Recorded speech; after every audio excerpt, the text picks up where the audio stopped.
നമസ്കാരം. ഇലക്ട്രൽ ബോണ്ടുകൾ ഭരണഘടനാ വിരുദ്ധമെന്ന സുപ്രീം കോടതി വിധി ഏറ്റവും വലിയ തിരിച്ചടിയായത് BJPക്കാണ്. കാരണം ഇലക്ട്രൽ ബോണ്ട്സ് പദ്ധതി വഴിയാണ് 2016-2022 കാലയളവിൽ BJPക്ക് 55% സംഭാവനകളും കിട്ടിയത്. വ്യക്തികൾക്കും സ്ഥാപനങ്ങൾക്കും പേര് വെളിപ്പെടുത്താതെ രാഷ്ട്രീയ പാർട്ടികൾക്ക് സംഭാവന നൽകാനുള്ള സംവിധാനമാണിത്. 2018 ജനുവരി 2 മുതലാണ് ഇലക്ട്രൽ ബോണ്ടിലൂടെ സംഭാവന സ്വീകരിക്കാമെന്ന് കേന്ദ്ര സർക്കാർ വിജ്ഞാപനം പുറത്തിറക്കിയത്. ഇന്ത്യൻ പൗരനോ ഇന്ത്യയിൽ പ്രവർത്തിക്കുന്ന സ്ഥാപനങ്ങൾക്കോ ഇലക്ട്രൽ ബോണ്ടുകൾ വാങ്ങാം. വ്യക്തികൾക്ക് ഒറ്റയ്ക്കോ സംഘമായോ വാങ്ങാൻ സാധിക്കും. 2016 2022 മധ്യേ 16,437.63 കോടിയുടെ മൂല്യമുള്ള 28,030 ഇലക്ട്രൽ ബോണ്ടുകൾ വിറ്റതായി തിരഞ്ഞെടുപ്പ് കമ്മീഷന്റെ രേഖകളിൽ പറയുന്നു. ബോണ്ട് വാങ്ങാനുള്ള വ്യവസ്ഥകൾ ഇവയൊക്കെയാണ്. പലിശയില്ലാത്ത കടപ്പത്രം ഇന്ത്യൻ പൗരന്മാർക്കും ഇന്ത്യൻ കമ്പനികൾക്കും വാങ്ങാം. സ്റ്റേറ്റ് ബാങ്ക് ഓഫ് ഇന്ത്യയുടെ നിശ്ചിത ശാഖകളാണ് നൽകുക. 1000, 10,000, 1 ലക്ഷം, 10 ലക്ഷം, 1 കോടി എന്നിങ്ങനെ എത്ര രൂപയ്ക്ക് വേണമെങ്കിലും വാങ്ങാം. ഇടപാടുകാരന്റെ വിശദാംശങ്ങൾ സംബന്ധിച്ച വ്യവസ്ഥ പാലിക്കുന്നവർക്ക് ബാങ്ക് അക്കൗണ്ടിൽ നിന്നും പണം നൽകി വാങ്ങാം. വാങ്ങുന്നയാളുടെ പേര് കടപ്പത്രത്തിൽ രേഖപ്പെടുത്തില്ല. മൂല്യം 15 ദിവസത്തേക്ക് മാത്രം. കഴിഞ്ഞ പൊതു തെരഞ്ഞെടുപ്പിലോ നിയമസഭാ തെരഞ്ഞെടുപ്പിലോ 1% വോട്ട് നേടിയ രജിസ്റ്റർ ചെയ്ത രാഷ്ട്രീയ പാർട്ടികൾക്കാണ് ഇങ്ങനെ സംഭാവന സ്വീകരിക്കാവുന്നത്. ജനുവരി, ഏപ്രിൽ, ജൂലൈ, ഒക്ടോബർ മാസങ്ങളിൽ 10 ദിവസം വീതമാണ് ബാങ്ക് കടപ്പത്രം നൽകുക. പൊതു തെരഞ്ഞെടുപ്പിന്റെ വർഷത്തിൽ 30 ദിവസത്തെ അധിക സമയം അനുവദിക്കും.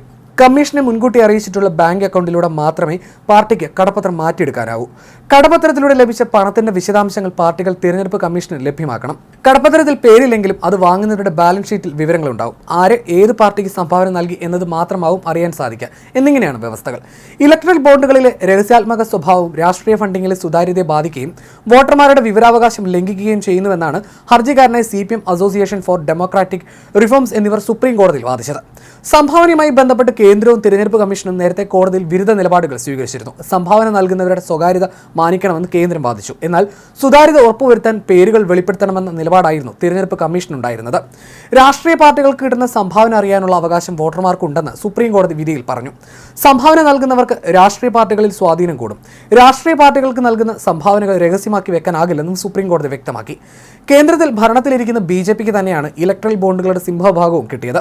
2018 പദ്ധതി കൊണ്ടുവന്ന ശേഷം കഴിഞ്ഞ സാമ്പത്തിക വർഷം വരെ എല്ലാ രാഷ്ട്രീയ പാർട്ടികളും കൂടി 12,000 കോടിയുടെ ബോണ്ടുകൾ സ്വീകരിച്ചു. അതിൽ 55% BJPക്കാണ്.